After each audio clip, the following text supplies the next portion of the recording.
Political science की सभी students को एक बार फिर से मेरा नमस्कार। स्टूडेंट्स, आज का हमारा टॉपिक रहेगा यूएनओ के अंग। ठीक है, तो यूएनओ के अंग के बारे में हमने ये देखा था कि यूएनओ के जो महत्वपूर्ण अंग हैं वो महासभा और सुरक्षा परिषद है। उसके अलावा देखिए यूएनओ के 6 अंग हैं, जिनमें से न्यास परिषद अभी वर्तमान रूप में कार्य नहीं कर रहा है, लेकिन महासभा और सुरक्षा परिषद इसके महत्वपूर्ण अंग में हैं। तो आज हम महासभा के बारे में ही पढ़ना शुरू करते हैं।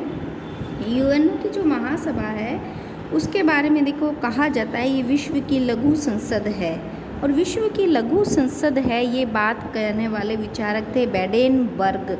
बैडेनबर्ग ने कहा था कि यूएनओ का अंग महासभा विश्व की एक लघु संसद है। उसके अलावा संसार की नगर सभा भी इसे कहा जाता है। तुम यदि इसमें कोई बात लिखी नहीं गई हुई है तो तुम लिख सकती हो कि यूएनओ का अंग महासभा को संसार की नगर सभा शुमा ने कहा है। शुमा जो व्यक्ति थे उन्होंने महासभा को विश्व की नगर सभा कहा है। उसके बाद में देखिए हम देख रहे हैं विश्व का उन्मुक्त अंतःकरण। विश्व का उन्मुक्त अंतःकरण कहने वाले विचारक थे आइकेल बर्गर। आइकेल बर्गर ने महासभा को विश्व का उन्मुक्त अंतःकरण कहा। इसके अलावा विश्व की लघु संसद बैडेनबर्ग ने कही और संसार की नगर सभा शुमा ने कहा था। देखिए जो महासभा होती है उसमें एक अध्यक्ष होता है और इसके 21 उपाध्यक्ष होते हैं और इसकी 7 समितियां होती है। स्टूडेंट्स, कोई भी ऐसा बात जो यहाँ लिखी नहीं गई है तो तुम जो अपने नोट्स बनाओ और उसमें तुम लिखो कि यूएनओ की महासभा में एक अध्यक्ष होते हैं, 21 उपाध्यक्ष होते हैं और 7 समितियां होती हैं। फिर बात आती है इसके अधिवेशन की। तो जो महासभा का अधिवेशन, हेडिंग डालेंगे महासभा का अधिवेशन। तो महासभा का अधिवेशन सितंबर माह के तीसरे मंगलवार से स्टार्ट होकर दिसंबर मध्य तक चलता है। एक बार फिर से तुम्हें लिखना है सितंबर माह के तीसरे मंगलवार से लेके दिसंबर मध्य तक इनका अधिवेशन चलता है। और इसकी जो महासभा की समस्त बैठक है वो न्यूयॉर्क में होता है। न्यूयॉर्क में एक बार 1989 में महासभा की जो बैठक थी वो जिनेवा में हुई थी। तो देखिए सबसे पहले महासभा की बैठक कब हुई थी?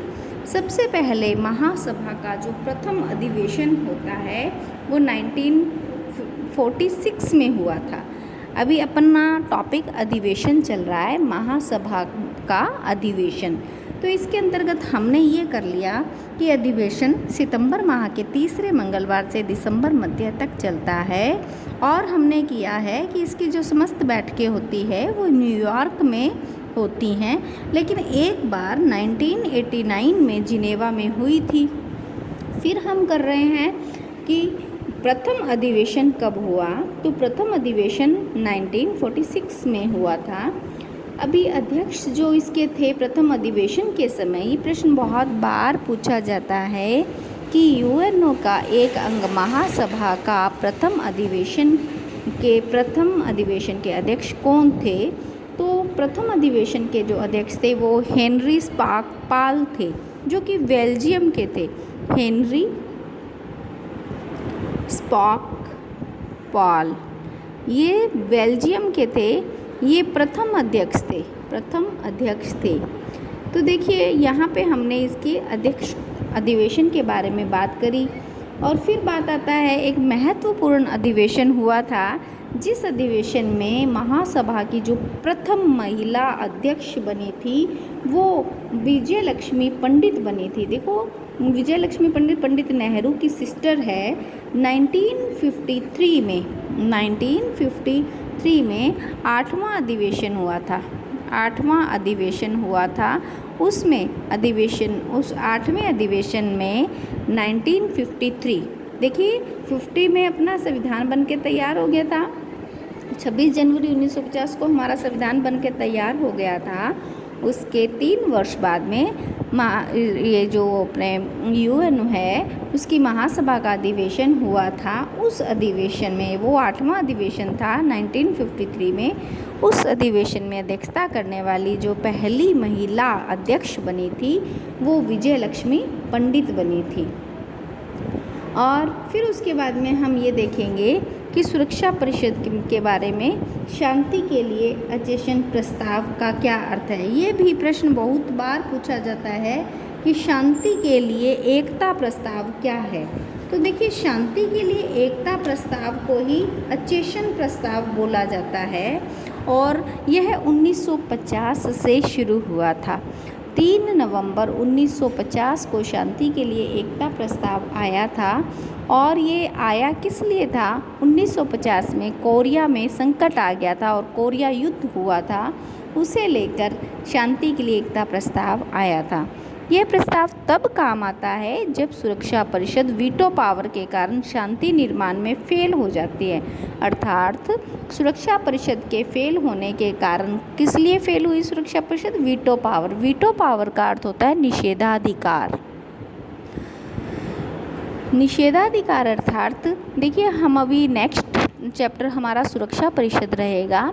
सुरक्षा परिषद जो है उसके अंदर टोटल 15 सदस्य होते हैं, जिसमें से 5 स्थायी सदस्य होते हैं जो कि हमेशा के लिए बने रहते हैं। स्थायी सदस्य होते हैं, उनके पास में वीटो की पावर होती है, वीटो की शक्ति होती है। वीटो का अर्थ है निषेध कर देना। जब किसी भी प्रश्न पे कोई भी एक अंग भी यदि वीटो कर देता है तो वो प्रश्न सफलता प्राप्त नहीं कर पाता है, वह कार्य नहीं हो पाता है। वीटो के पावर के कारण कोई ना कोई अंग वीटो कर देता था।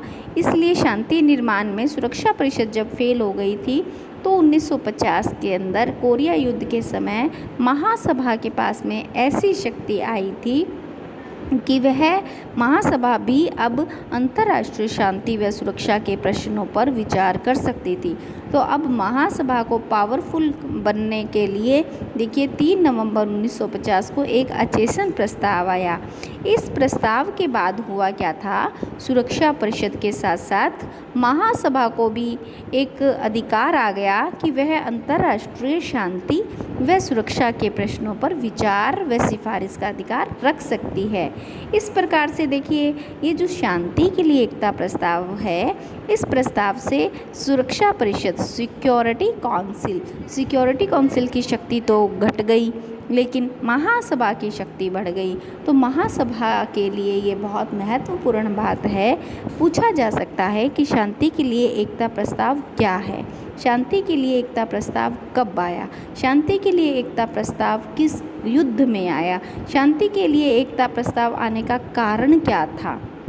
सुरक्षा परिषद द्वारा वीटो का बार बार प्रयोग करने के कारण से और शांति के लिए एकता प्रस्ताव आने के बाद में क्या घटना हुई कि महासभा जो है वो सुरक्षा परिषद से अधिक शक्तिशाली हो गई। देखिए, इसके बाद में एक बात आती है लघु असेंबली। लघु असेंबली का क्या अर्थ होता है? देखिए, जो सुरक्षा महासभा है, महासभा की जो बैठक है वह हमने बात करी सितंबर माह के तीसरे मंगलवार से शुरू होती है। तो फिर यहाँ पे एक लघु असेंबली होती है, जो लघु असेंबली 1947 में बनी थी और यह लघु असेंबली महासभा का ही छोटा रूप होती है। हमेशा अधिवेशन में रहती है, मतलब विश्व में कहीं भी किसी भी तरीके के आपात आता है तो यह महासभा का छोटा रूप हमेशा सक्रिय रहता है। यह जो लघु असेंबली महासभा का आपात अधिवेशन बुला सकती है। 1952 के बाद लेकिन यह निष्क्रिय हो गई है। तो आज हमने बात करी लघु असेंबली क्या है, कब बनी? 1947। कब तक रही? 1952 तक। क्या है? महासभा का ही छोटा रूप है, क्योंकि महासभा में यूएनओ में 193 सदस्य है, तो महासभा के सदस्य भी 193 हुए। लेकिन 19 देश जो सदस्य हैं वो एक समय में इकट्ठे नहीं हो सकते आपात के समय में, तो एक इसका छोटा रूप था लघु असेंबली, जो कि 1952 तक सक्रिय थी। अभी इसके बाद में हम ये देखेंगे कि संयुक्त राष्ट्र संघ है उसकी महासभा की समितियां कितनी हैं। तो तुम कॉपी पेन लेके ये सब तुम नोट करोगे। यहाँ पे मैं समितियों के बारे में बता रही हूँ कि अब तुम अपना कॉपी पेन से नोट करो कि महासभा की समितियाँ। प्रश्न आया है महासभा की समितियाँ। पहली समिति है राजनीतिक व सामाजिक समिति, दूसरी है सामाजिक मानवीय व संस्कृति समिति, तीसरी है आर्थिक व वित्तीय समिति, चौथी है विशिष्ट राजनीतिक गैर उपनिवेशवाद समिति, पांचवी है प्रशासनिक व बजट समिति, छठी है विधि समिति और सातवीं है महासमिति। महासभा की ये जो समितियां हैं ये 7 प्रकार की समितियां होती है। तो हमें ये भी याद रखना है, प्रश्न बन सकता है।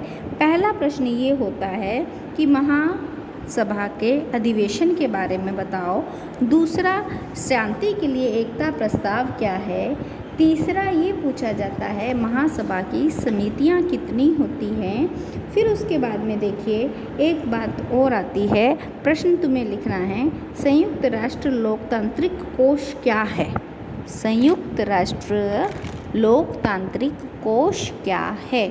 तो इसके उत्तर में तुम्हें लिखना है महासभा के 7वें सत्र में, महासभा के 7वें सत्र में 1952 में विश्व भर के लोकतांत्रिक संस्थाओं की अवस्थाओं को सुदृढ़ करने के लिए, जहाँ पे भी विश्व में लोकतंत्र है उन सब व्यवस्थाओं को सुदृढ़ करने के लिए संयुक्त राष्ट्र लोकतांत्रिक कोष की स्थापना की गई थी। तो प्रश्न पूछा जाएगा संयुक्त राष्ट्र लोकतांत्रिक कोष की स्थापना क्यों की गई थी। विश्व भर के लोकतांत्रिक संस्थाओं की अवस्थाओं को, कोई भी विश्व में जहाँ कहीं भी लोकतांत्रिक संस्थाएं हैं उनकी व्यवस्था को सुदृढ़ करने के लिए की गई थी। कब की गई थी।